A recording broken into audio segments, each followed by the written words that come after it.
Welcome back, PewTubers. It is time to judge some new items and see if they will be a cop or a flop. We have some killer stuff on this episode, so let's not waste any time. First up, a name I don't think I've ever said with any excitement. Beretta. Beretta Nonchalantly dropped a very affordable and extremely sexy looking 2011 with a 416 stainless steel barrel and slide. It comes with an extended beaver tail, skeletonized trigger, ambi safeties, extended slide stop, high comfort polymer grip, and a flared mag well. It is cut for a 507K and comes with a full length dust cover and two mags, one 17 rounder and one 22 rounder. This one will be a cop for now, but we will be reviewing one in the very near future, so only time will tell.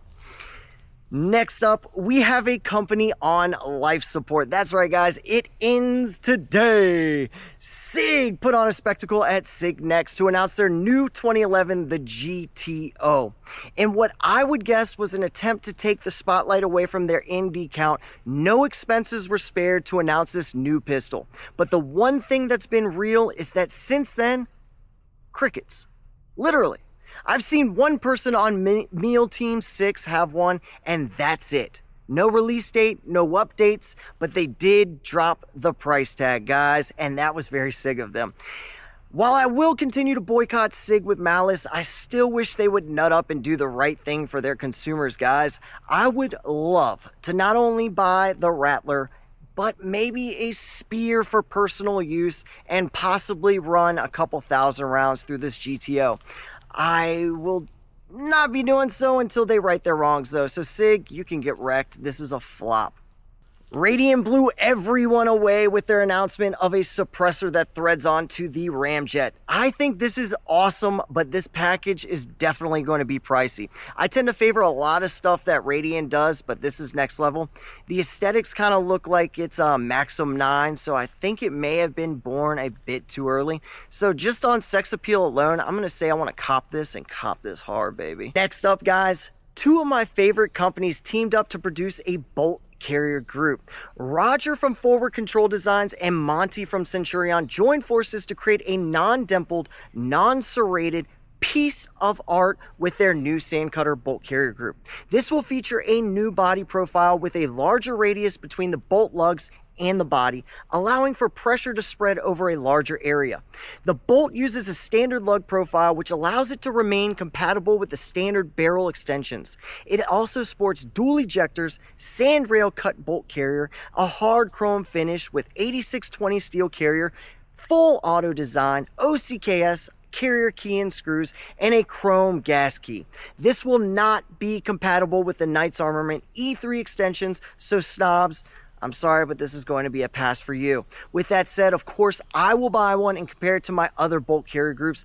Seeing as though it's from Monty and Roger, I feel safe to guess that there will be no issues. I think this will be a hard cop for everybody. Now, a couple of stocks recently dropped that looked pretty similar. First up is B5's new modular platform stock. This stock features a left side folding steel hinge, adjustable length of pull, spring assist cheek piece, ambi fixed and limited rotation QD sling mounts, nice, and a nice butt pad. It attaches to Picatinny mount and is constructed out of durable composite material. If I'm going to be honest, I dig this, but Magpole threw some new shit into a comparable design, and I think it blows it out of the water. Magpole just released a stock worthy of the Transformer name. This stock attaches to the 1913 pick rail and has a reversible folding mechanism, 6-position push button length of pull adjustments, and a beefy butt pad. It ships with 2 cheek risers, 1/2 inch and a 3/4 of an inch, and a beautiful price tag. I really wish these guys were out there when I was looking for a stock, because at $200, you just can't beat it. I can literally buy both of these for the price that I paid for my Haga Defense one.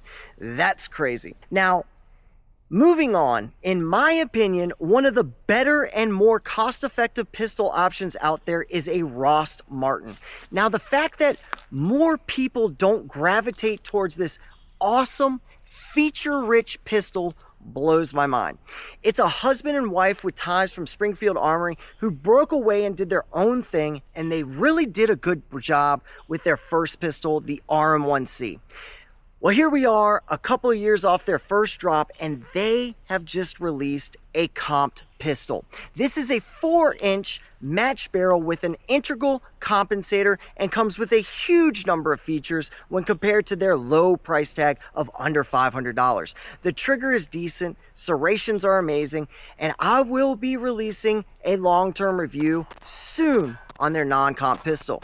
Spoiler alert, it's way better than a dagger and should be considered for anybody looking for a pistol under $500. Speaking of budget pistols, Dura came out of left field, and I've been hearing a lot about them lately. They just released a DY9 Island pistol. Now, this is another reasonably priced pistol, but I have yet to see one of these in person. The grip looks a little lackluster and kind of mimics a Mod 2 XD, but the features look pretty interesting to say the least. Deep serrations, an oversized trigger guard, and a unique island barrel wrap up enough to pique my attention. I'll attempt to get my hands on one of these, but the verdict is still out on whether you should. With the low price tag though, I'd say probably cop at your own risk. Tesos has been an interesting company to watch and is mixing up the game with their new duty pistol. That's the name of their pistol, not a proclamation. With their recent success, a new duty pistol was dropped in their duty comp. That's a lot of duties, guys.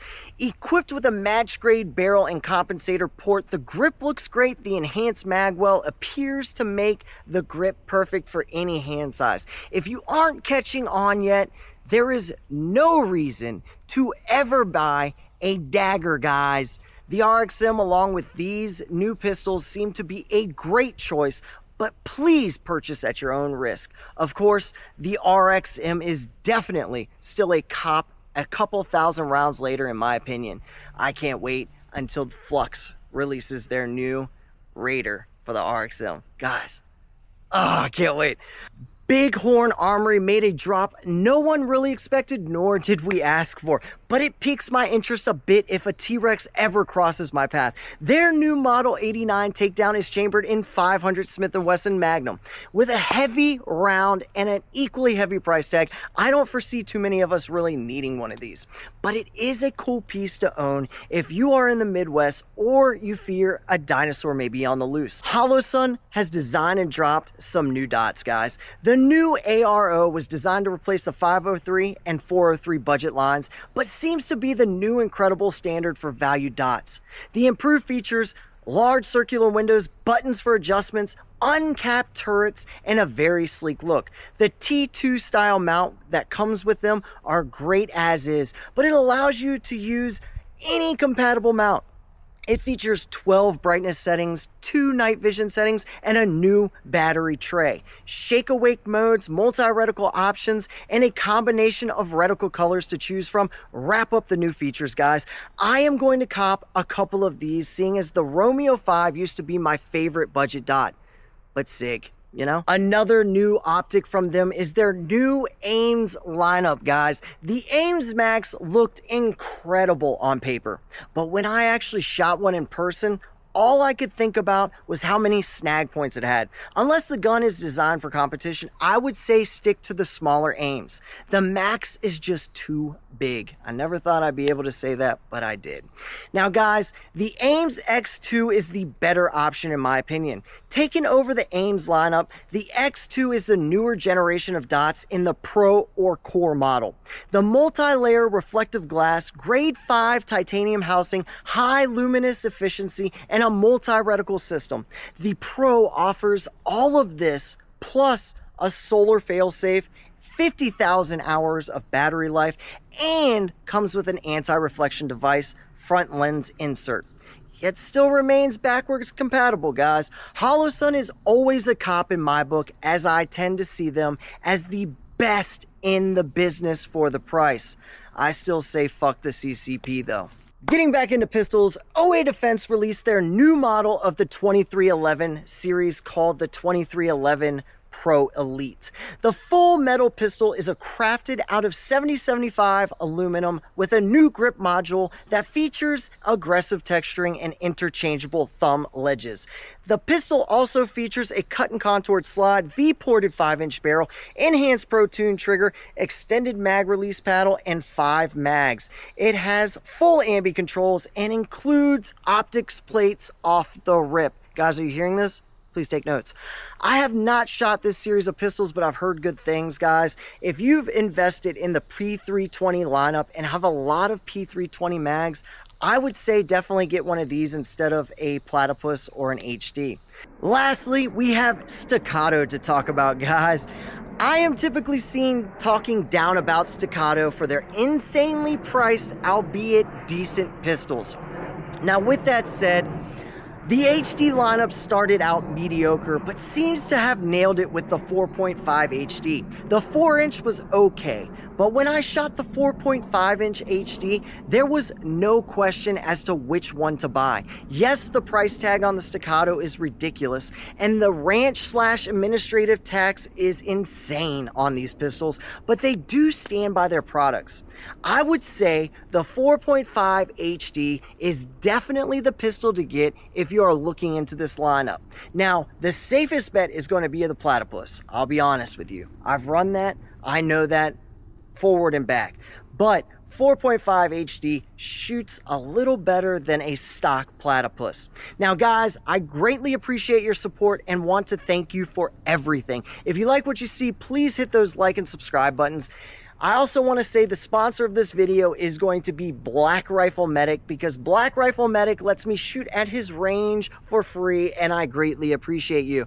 He has been the reason why I've been able to do these reviews, dump a shit ton of rounds downrange, and tell you guys what I think about certain guns. So if it wasn't for Black Rifle Medic, this channel would not exist. If you guys want to donate, our super thanks and our Cash App is available. Guys, I greatly appreciate everything. Remember, learn, train, and evolve. And above all, guys, God bless.